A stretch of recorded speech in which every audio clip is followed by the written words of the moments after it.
Hello! Study in Finland সিরিজে আপনাদের সবাইকে স্বাগতম। আপনাদের সাথে আছে আমি স্বরূপ কুমার সিংহ।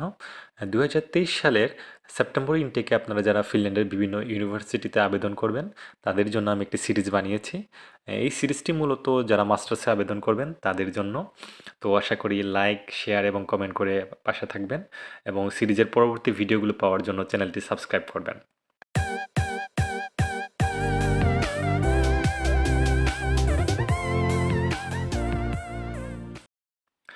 তো অ্যাপ্লিকেশনের শুরু থেকে শেষ পর্যন্ত ফুল যে প্রসেস সেটাকে আমি কয়েকটা ভাগে ভাগ করেছি এবং প্রত্যেকটা ভাগের জন্য আলাদা করে ভিডিও থাকবে।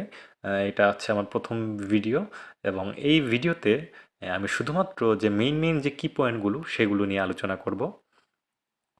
তো অ্যাপ্লিকেশনের শুরুতেই আমাদের সবার সামনে যে প্রশ্নটি আসে সেটা হচ্ছে গিয়ে হোয়াই স্টাডি ইন ফিনল্যান্ড, ফিনল্যান্ডে কেন পড়াশোনা করবেন। তো সবচেয়ে সহজ উত্তরটা সেটা হচ্ছে ফিনল্যান্ডের অ্যাপ্লিকেশন প্রসেসটা অন্যান্য দেশের অ্যাপ্লিকেশন প্রসেসের তুলনায় তুলনামূলকভাবে সহজ এবং এখানে 0 থেকে 100% পর্যন্ত স্কলারশিপ পাওয়ার সুবিধা আছে। অর্থাৎ আপনি প্রায় বিনামূল্যেই পড়াশোনা করার সুযোগ আছে যদি আপনি চান্স পান। আর দ্বিতীয় কারণগুলো হচ্ছে গিয়ে পড়াশোনার পর এখানে জব অ্যাপ্লিকেশনের জব ফ্যাসিলিটি মোটামুটি ভালো। আর তাছাড়া ফিনল্যান্ডে পড়াশোনার মান খুব উন্নত। তো সবগুলো বিবেচনা করলে মানে ফিনল্যান্ড উচ্চশিক্ষার জন্য খুব আদর্শ একটা জায়গা। তাহলে শুরু করি। আহ, প্রথমেই যেটা আসছে সেটা হচ্ছে গিয়ে আইএলস।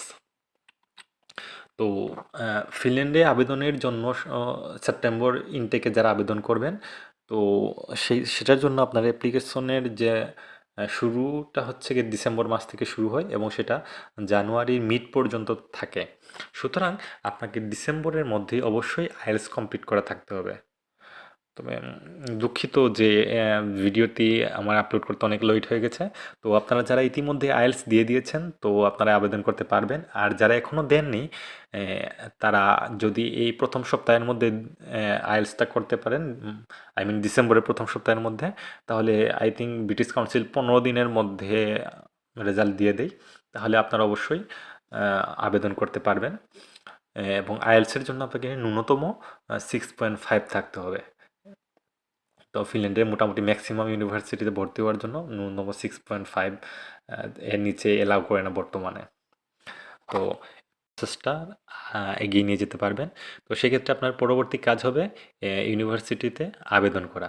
আপনাকে বেছে ইউনিভার্সিটি বের করতে হবে। আপনি কোন ইউনিভার্সিটিতে কোন সাবজেক্টে আবেদন করবেন সেগুলো খুঁজে বের করতে হবে এবং আরও কিছু প্রসেস আছে, যেমন মোটিভেশন লেটার তৈরি করতে হবে, লেটার অফ রিকমেন্ডেশন কালেক্ট করতে হবে। তো সেই কাজ তো সব মিলিয়ে আপনাকে ইউনিভার্সিটির এই যে অ্যাডমিশন যে অ্যাপ্লিকেশনটা সেটা আপনার ডিসেম্বর থেকে জানুয়ারির মাঝ পর্যন্ত থাকে, সেটার মধ্যেই আপনাকে এটা কমপ্লিট করতে হবে। তো এরপরে ফিনল্যান্ডের ইউনিভার্সিটিগুলো সাধারণত মার্চের শেষের সপ্তাহে কিংবা এপ্রিলের প্রথম সপ্তাহেই রেজাল্ট দিয়ে দেয়। তো আপনার রেজাল্ট যদি পজিটিভ হয়, অর্থাৎ আপনার যদি অ্যাডমিশন হয়ে যায়, তাহলে আপনার পরের কাজ হবে আপনাকে একটা ব্যাংক অ্যাকাউন্ট খুলতে হবে। তো এখানে সরকারি কিংবা প্রাইভেট ব্যাংক কোন ব্যাংকে খুলতে হবে এরকম আসলে কোনো বাধ্যবাধকতা নেই। তো আপনি যে কোনো ব্যাংকে আপনার অ্যাকাউন্ট খুলতে পারবেন। তবে আমার পার্সোনাল সাজেশন থাকবে একটা ইন্টারন্যাশনাল ব্যাংকে অ্যাকাউন্ট খোলার জন্য। সেক্ষেত্রে আপনি দেশের বাইরে থেকেও যাতে অ্যাকাউন্টটা কন্ট্রোল করতে পারেন। তো এরপরও এটা আপনার ব্যক্তিগত ইচ্ছা আপনি কোন ব্যাংকে অ্যাকাউন্ট খুলবেন। তো একটা ব্যাংকে একটা অ্যাকাউন্ট খুলে আপনাকে একটা স্টুডেন্ট অ্যাকাউন্ট ওপেন করতে হবে। তো এর পরবর্তী কাজ হচ্ছে গিয়ে টিউশন ফি পেমেন্ট। ব্যাংকে অ্যাকাউন্ট খোলার পরপরই আপনাকে টিউশন ফিটা পেমেন্ট করতে হবে। তো অনেকেই এক্ষেত্রে দুশ্চিন্তায় ভুগেন যে টিউশন ফি পেমেন্ট করার পর যদি রেসিডেন্সি পারমিট বা ভিসা যদি না পাওয়া যায় তাহলে টিউশন ফিটা লস হয়ে যাবে। তো সেরকম আসলে কিছুই না। প্রত্যেকটা ব্যাংকে আসলে রিফান্ড একটা পলিসি থাকে। অর্থাৎ আপনার যদি কোনো কারণে যদি ভিসা রিজেক্ট হয় তাহলে ইউনিভার্সিটি আপনাকে আপনার টিউশন ফিটা পাঠিয়ে দেবে। তবে সেই ক্ষেত্রে 5 থেকে 6 মাস সময় লেগে যেতে পারবে। তবে এই ক্ষেত্রে আপনি যে আপনার যে ইন্ডিয়াতে যাবেন বা ইন্ডিয়ার যাওয়া আসার খরচ সেটা আপনাকে স্যাক্রিফাইস করতে হবে। তো আপনাদের মনে হয়তো প্রশ্ন থাকতে পারে যে টিউশন ফি কি পরে পেমেন্ট করা যাবে কিনা। তো আসলে টিউশন ফি পেমেন্ট না করা পর্যন্ত আসলে আপনি এন্টার ফিনল্যান্ডে আবেদন করতে পারবেন না, যার কারণে আপনাকে অবশ্যই টিউশন ফিটা পেমেন্ট করতে হবে।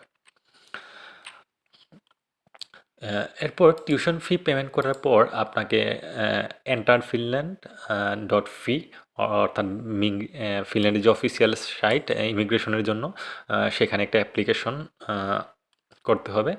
সেখানে আপনি আপনার ব্যাংক স্টেটমেন্ট এবং টিউশন ফি পেমেন্টের রিসিপ্ট ইত্যাদি দিয়ে এন্টার ফিনল্যান্ড অ্যাপ্লিকেশনটা পূরণ করবেন।